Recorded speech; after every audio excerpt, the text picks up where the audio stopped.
வணக்கம். இது உங்கள் பொலிட்டிக்கல் பார்க்க நான் உங்கள் நண்பன். இன்றைய தினத்துல அதிமுக, நாம் தமிழர், திமுக அண்ட் பாத்தீங்கன்னா பிஜேபி இவங்க எல்லாரும் ஒரே ஒரு ஆள் எதுக்குறாங்க. யாருன்னு பாத்தீங்கன்னா விஜயனன் தான். உங்களுக்கு எல்லாத்துக்குமே தெரியும். கொஞ்ச நாளைக்கு முன்னாடி முன்னாள் அமைச்சர் ஏடிஎம்கே அமைச்சர் ராஜேந்திர பாலாஜி கிட்ட ஒரு கேள்வி கேட்கிறாங்க. அது என்ன கேள்வின்னு பாத்தீங்கன்னா, அதுக்கு முன்னாடி நம்ம சேனலை சப்ஸ்கிரைப் பண்ணி வச்சுக்கோங்க. இந்த வீடியோ ஃபுல்லாவே உங்களுக்காக மட்டும்தான், என்டர்டைன்மெண்ட் மட்டும்தான். இதோ இங்க தெரிகிற கியூஆர் கோடை பயன்படுத்தி நம்ம சேனலுக்கு உங்களால எது ஹெல்ப் பண்ண முடிஞ்சா பண்ணுங்க அப்படின்னு சொல்லிட்டு இந்த வீடியோக்குள்ள நம்ம போவோம். சரி, ஓகே. முதல்ல இந்த ராஜேந்திர பாலாஜி அப்படிங்கிற முன்னாள் அமைச்சர், அதாவது அதிமுகவோட அமைச்சர், அவர்கிட்ட கேள்வி கேட்கறாங்க. என்ன கேட்கறாங்கன்னு பாத்தீங்கன்னா, தாவேக்கான்னு ஒரு கட்சி இருந்திருக்கேன், அந்த கட்சியை பத்தி நீங்க என்ன நினைக்கிறீங்க? ரெண்டு பேர் தான் போட்டிங்கிறாரு, இதை பத்தி என்ன நினைக்கிறாங்க அப்படின்னு சொல்லிட்டு அவர் சொல்றாரு, அவங்க கிடக்கிறான் லூசு பையன். யார? நம்ம தளபதி. அவங்க கிடக்கிறான் லூசு பையன். அவன் அப்ப ரெண்டு பேர்த்துக்கு போட்டினா அப்புறம் நாங்கெல்லாம் யாரு? நாங்கெல்லாம் எதுக்கு இருக்கிறோம்? அதெல்லாம் கதைக்கே ஆகாது. அதெல்லாம் ஒரு நாளைக்கு தாங்குமா அந்த கட்சியெல்லாம் அப்படின்னு சொல்லிட்டு ஏளனமா பேசியிருக்காரு.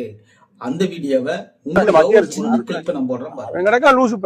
அவங்க லூசுத்தனா போயிட்டு இருக்காங்க. அண்ணா அதிமுக திமுகவுக்கு எங்களுக்கு தான் போட்டி நிக்கிறது. இவங்களா நடிச்சுக்கிறது. யார் இருக்காங்க? ஒரு நாள் கூத்துக்கு தாங்க இந்த மாதிரி பேசிட்டு இருக்காரு. இதுக்கு எல்லாத்துக்கும் சரிசமமான ஒரு பதில் சொல்றதுக்காக தான் அந்த 2026 தேர்தல் மே 4 நாளைக்கு தெரியுற அந்த தீர்ப்பு எழுத போறது இவங்களுக்காக தான். நிறைய பேருக்கு இருக்காங்க. அடுத்ததான் ஆல்ரெடி உங்களுக்கு தெரியும், இந்த ஆளை பத்தி நான் சொல்ல வேண்டிய அவசியமும் இல்ல. சொன்னாலும் நீங்க ஓகே அவன்லாம் பேசாத பேச்சான்னு சொல்லிட்டு நீங்க ஸ்கிப் பண்ணி தான் விட போறீங்க. ஆனா இருந்தாலும் எனக்காக இந்த வீடியோ ஃபுல்லா பாத்துருங்க. இவர் யாருன்னு பாத்தீங்கன்னா, இவர் தான் நாம் தமிழர்களுடைய மாநில கொள்கை பரப்பு செயலாளர் அப்படிங்கிற போர்வியில. ஆனா போட்டியிட மாட்டாரு. ஏன்னா போட்டியிட தோந்து போயிடுவாருன்னு அவருக்கே தெரியும். அதனால எந்த தொகுதியிலும் நல்ல மனுஷன் போட்டி இல்லை. ஏன்னு கேட்டீங்கன்னா, போட்டி நிட்டு இருந்தாருன்னு வச்சுக்கோங்களேன், செம்மையா இருந்திருக்கும். வச்சு செஞ்சிருப்பாங்க எல்லாருமே. ஆனா தப்பிச்சா மனுஷன். அதனால இவர் என்ன சொல்லிக்காரு பாத்தீங்கன்னா, விஜய் நிக்கிற பெரம்பூர், திருச்சி கிழக்கு ரெண்டுலயுமே தோக்குறாரு. அதுவும் குறிப்பா 234 தொகுதியிலும் தோக்குறாரு. Mark my word. அதாவது இத குறிச்சு வச்சுக்கோங்க. இதை குறிச்சு வச்சுட்டு நீங்க அப்புறமேல கிட்ட பேட்டி எடுங்க. 234 தொகுதியிலையும் தோக்கிறது யாருன்னா விஜய் தான் சொல்லிட்டு பேசியிருக்காப்ல. அந்த வீடியோ இங்க பாருங்க. திருச்சி கிழக்குலயும் தோற்கிறாரு, பெரம்பூர்லயும் தோற்கிறாரு. எழுதி வைத்துக்கொள்ளாங்க, புக் மார்க் பண்ணி வைங்க. இந்த கிளிப்பை மட்டும் எடுத்து கட் பண்ணி வைங்க. 2 தொகுதியிலும் தோற்கிறாரு. பாத்தீங்களா? அந்த மாதிரிதான் வாய் துடுக்கா பேசுறவனெல்லாம் வாய்ப்பே இல்லாம செத்து போயிருக்கிறானுங்க அப்படிங்கறது உங்களுக்கு எல்லாத்துக்குமே தெரிஞ்சு வச்சுக்கோங்க. ஒருத்தர் பத்தி நம்ம அவதூறு அதிகமா பேசணும்னா அந்த அவதூறு நம்மளுக்கு ரிவெஞ்ச் எப்படி அடிக்கும் தெரியுமா? கர்மா அப்படிங்கறது எல்லாம் நம்புறீங்களா? கர்மானா என்ன தெரியுமா? நாம இன்னைக்கு செஞ்ச பாவம் இன்னைக்கு நம்மளுக்கு தெரியாம மறைக்கப்படலாம். ஆனா ஒரு நாளைக்கு அந்த கர்மா நம்மளை திரும்பி அடிக்கும் போது அந்த முன்னாடி செஞ்சு பாத்தீங்களா அந்த பாவம் ஞாபகம் வரும். அதனாலதான் அது கர்மா அப்படின்னு சொல்றாங்க. இந்த கர்மா தான் இப்படி ரிவெஞ்ச் எடுத்திருக்கு. அந்த கர்மாவை தான் நீங்க பாக்குறீங்க. இந்த கர்மாவை இதோட நம்ம விட்டுட்டு அடுத்த ஒரு கட்சிக்கு போகும். அது யாருன்னு பாத்தீங்கன்னா, உங்களுக்கு எல்லாத்துக்குமே தெரியும், பேச்சாளர். அவரு ஒரு தனி சேனல் பெரிய சேனல் வச்சு நடத்துறாரு. கிட்டத்தட்ட கருத்து கணிப்புல புலி, கலந்துரையாடல்ல ஒரு பெரிய காண்டாமிருகம். அவர் பின்ன நிறைய சொல்லலாம். ஆனா அவர் தமிழ்நாட்டுக்காரர் கிடையாது, வேறு மாநிலத்துக்காரரு. இங்க கிட்டத்தட்ட ஒரு பிஜேபிக்கா அதிமுகவுக்கு ஆதரவா பேசக்கூடிய ஒரு ஆள் தான். அது எந்த மாற்றம் கிடையாது. சரி, அவர் யாருன்னு பாத்தீங்கன்னா, பாண்டே, ரங்கராஜ் பாண்டேன்னு உங்களுக்கு எல்லாத்துக்கும் தெரியும். ஆரம்ப காலங்கள்ல ஒரு நல்ல ஒரு நெறியாளராக இருந்தாரு. இன்னைக்கு பாத்தீங்கன்னா மொத்தமா மாறி அவரே ஒரு சேனல், சாணக்கியான்னு ஒரு சேனல் நடத்திட்டு இருக்காரு. அப்புறம் பாத்தீங்கன்னா அவர்லாம் ஒரு பெரிய ஆளு அப்படின்னு சொல்லிட்டு நம்ம நினைச்சுக்கலாம். இப்போ அவர் என்ன சொல்லுங்க பாத்தீங்கன்னா, 2026 முதலமைச்சர் விஜய் அப்படின்னு சொல்லிட்டு நெறியாளர் கேள்வி கேட்கிறாங்க. அதுக்கு அவர் என்ன சொல்றாருன்னா, அது விஜயே நம்ப மாட்டாரு, அப்படியெல்லாம் வந்துட முடியுமா, அதெல்லாம் வாய்ப்பே கிடையாது அப்படின்னு சொல்லியிருக்காரு. அதுக்கு அப்புறம் ஒண்ணு சொல்லியாரு. ஃபர்ஸ்ட் இத பாருங்க. 2026 முதல்வர் ஆகிறார் விஜய். அது அவரே நம்ப மாட்டாரு. ஒரு முதலமைச்சராகவோ எதிர்க்கட்சி தலைவராகவோ வர்றதுக்கான வாய்ப்பு இல்ல. பாத்தீங்களா? இந்த மாதிரி பேசியிருக்காரு.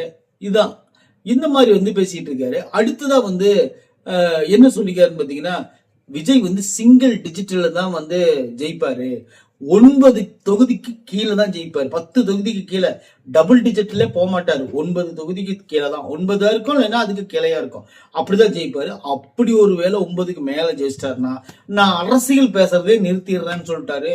மனுஷன் எல்லாரும் தமிழ்நாடே போய் சாக்காயி போட்டு கிடக்குது.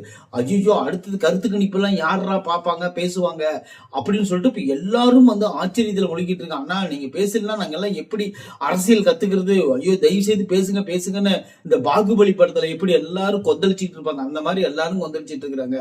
தயவு செய்து ரங்கராஜ் பாண்டியன், தயவு செய்து நீங்க எங்கேயும் போயிடாதீங்க, எங்களோட இருங்க. நீங்க அரசியல் பேசாதீங்க, ஆனா எங்களோட இருங்க. பாவம் ஏன் போய் விஜய் வந்து எதுக்கிறவங்களுக்காக நான் சொல்லல, அவசரப்பட்டு வாய் விட்டுறக்கூடாது அப்படிங்கிறதுக்காக சொல்றேன். ஒன்னும் கான்பிடென்டா இருங்க, இல்லைன்னா வந்து தெரியாதுன்னு சொல்லுங்க. அதே நிலைப்பாடுல தான் இருக்கிறேன். விஜய் வந்து 9 தொகுதி 8 தொகுதி 7 தொகுதி 6 தான் ஜெயிப்பாரு. ஆனா இருந்தாலும் எக்ஸ்ட்ராவா நான் 7 8 சொல்றேங்கிறாரு. சரி ஓகே, அவர் கருத்து கணிப்பு இருக்கட்டும். நம்ம ஜெயிச்சதுக்கு அப்புறம் தான் அவர்கிட்ட பேசணும். அது வரையிலும் வந்து இவர் இந்த விஷயத்தை மட்டும் நம்ம பேசிட்டு நம்ம விட்டுறலாம் அப்படின்னு நான் நினைக்கிறேன். இந்த மாதிரி ஒரு நிலைப்பாடு போயிட்டு இருக்கு. அடுத்ததான் நம்ம யாரை பார்க்க போறோம்னு பாத்தீங்கன்னா, அவர் தான் மிக ஒரு முக்கியமான ஆளு. அது யாருன்னா, உங்களுக்கு எல்லாத்துக்கும் அவர் பரிச்சயமானவர் தான். அவர் யாருன்னா, குறிப்பா அவர் வந்து திரைப்படங்கள்ல வந்து அவர் வந்து ஜொலிக்கிறாரு. அவரை பத்தி சொல்றதுக்கே எனக்கு வந்து என்ன சொல்றதுன்னு தெரியல. அவர் வந்து ஒரு நகைச்சுவை நடிகர் பிளஸ் வந்து ஹீரோ.